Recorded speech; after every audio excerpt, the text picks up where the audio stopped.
Crap!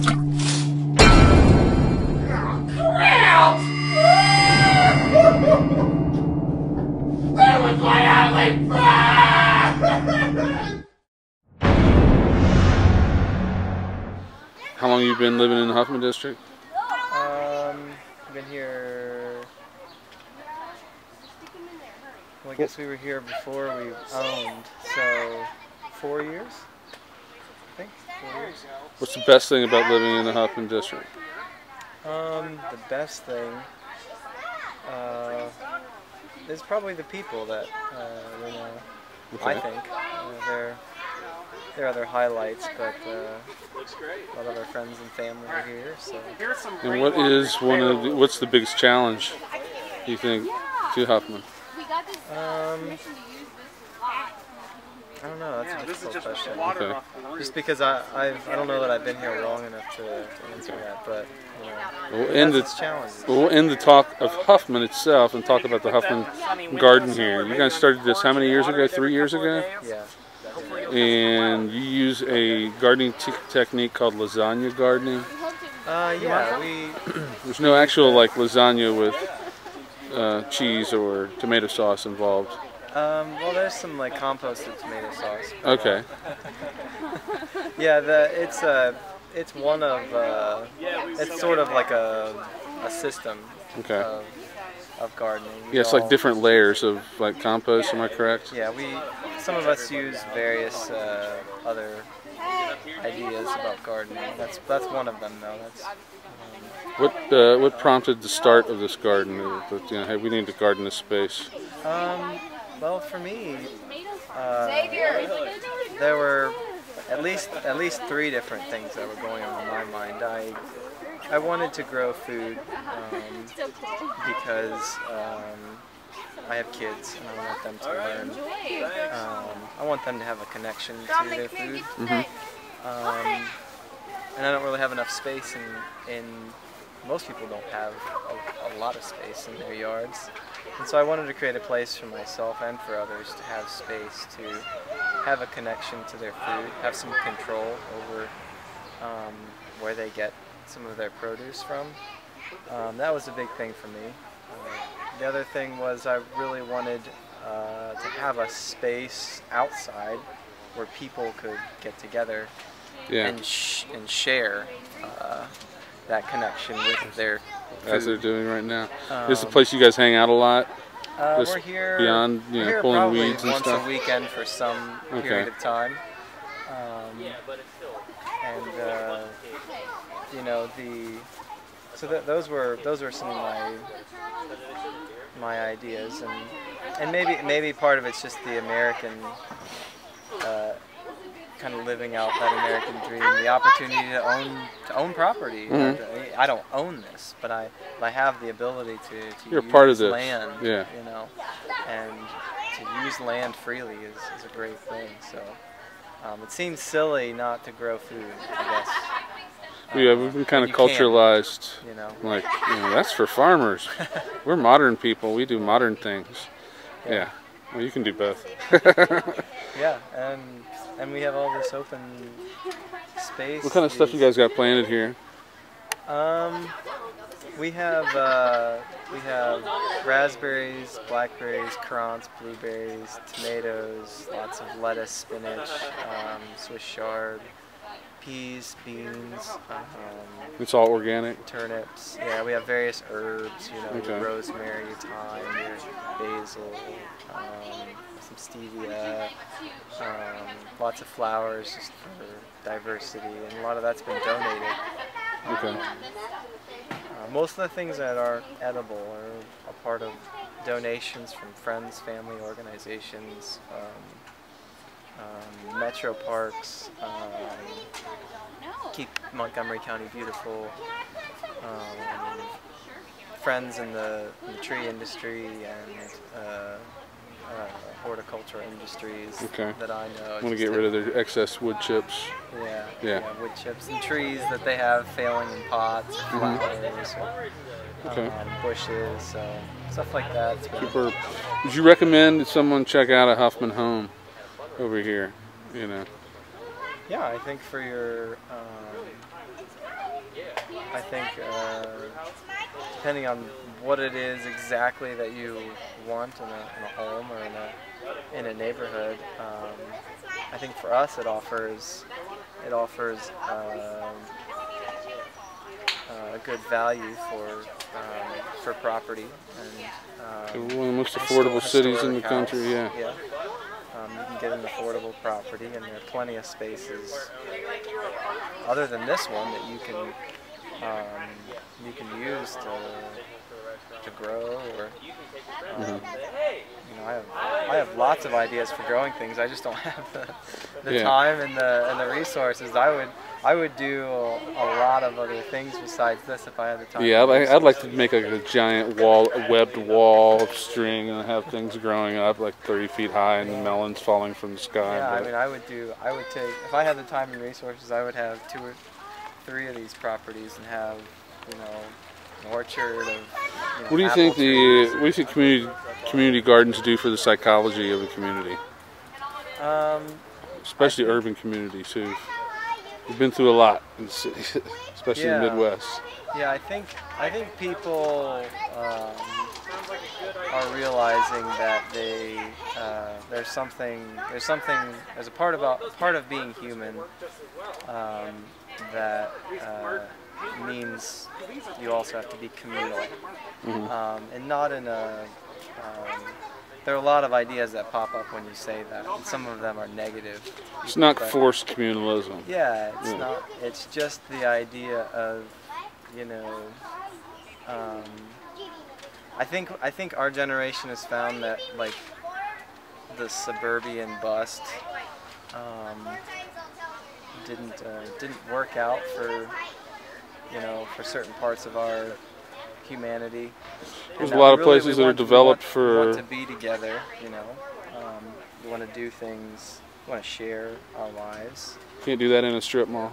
It's difficult. It's very difficult. You got to like arrange to be at the strip mall at the same time. Yeah. Have same interests. Yeah. You know, whether type of clothing or whatever.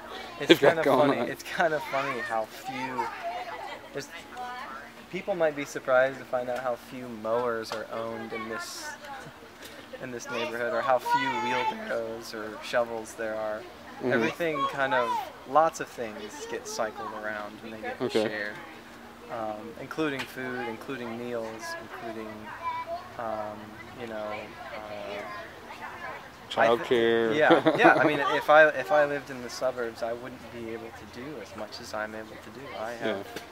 I have help with childcare and all sorts of things almost any time I want. Not that I want that all the time, but we just being able to combine resources but also live separately. That's what this provides us. We don't have to live in one house or on one property. And with historical property, that's pretty important. You can occasionally have a party where all your friends come over and strip wood.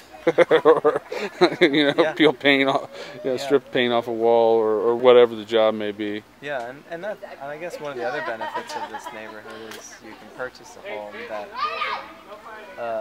is larger than you are, or the same house that I have with its value in terms of how it's constructed and sort of the love labor that's been put into it with the woodwork over the years.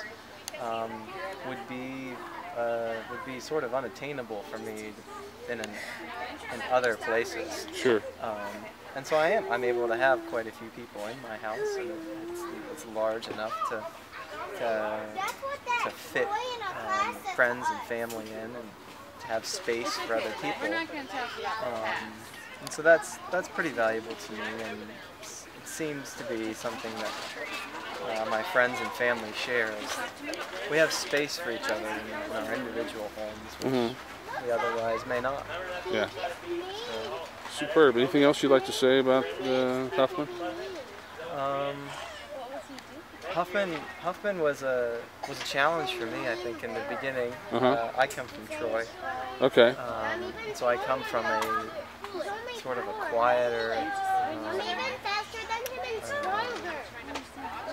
not as diverse of a not environment in the diverse, least. No. You don't see hungry people or homeless people. Mm-hmm.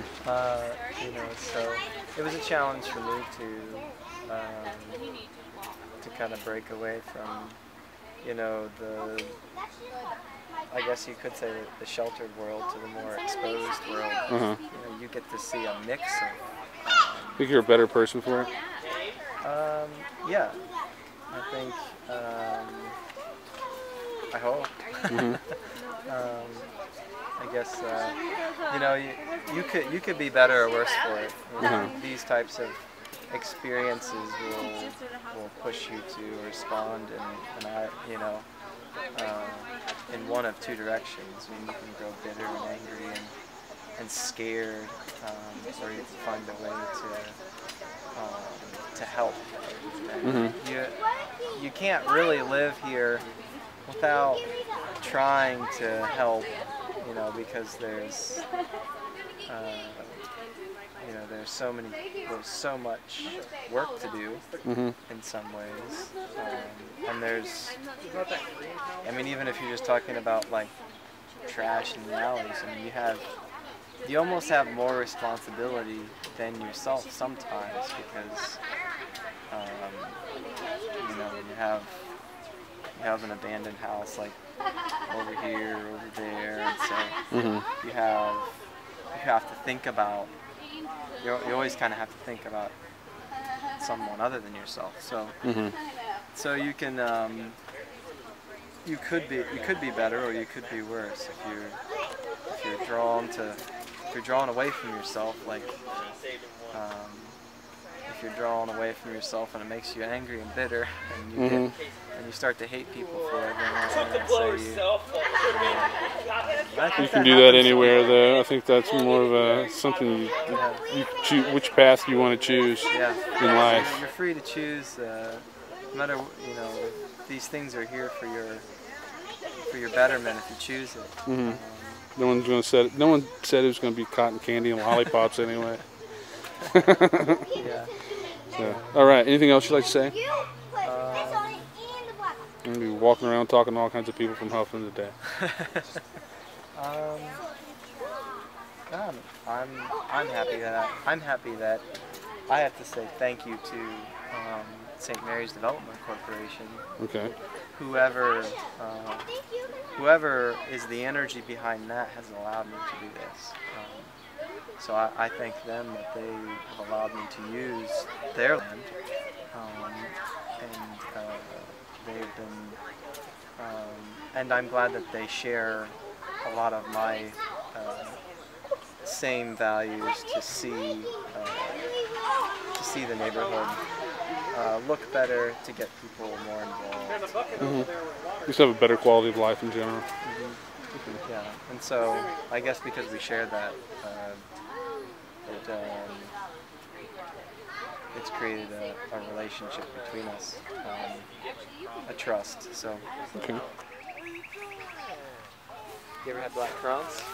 Black what? Currants? No. Currants? Oh, black currants. Yeah. You try one? Sure.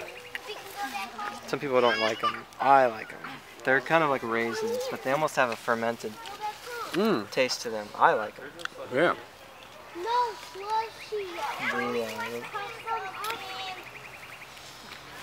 You make a pie out of those? Yeah, they use them for pies. They use them for ales and wine sometimes. Yeah, I like that. As you know, the children love the raspberries, so they're sometimes slim pickings unless you get into the real thorny stuff. Yeah. They all the ones on the outside and the tops are grabbed. The cherry tomatoes coming out here. Yeah. Some of them are cherries and some of them are a little bit bigger than that. Some of them are, I think, will be bigger than cherries, but he waters these things every day. Yeah, I've been doing. You pick them, it's like the plant just like keeps putting them out. Cool. Give me the heat, man. We have Bring the heat. That's what I like. We have some rosemary. And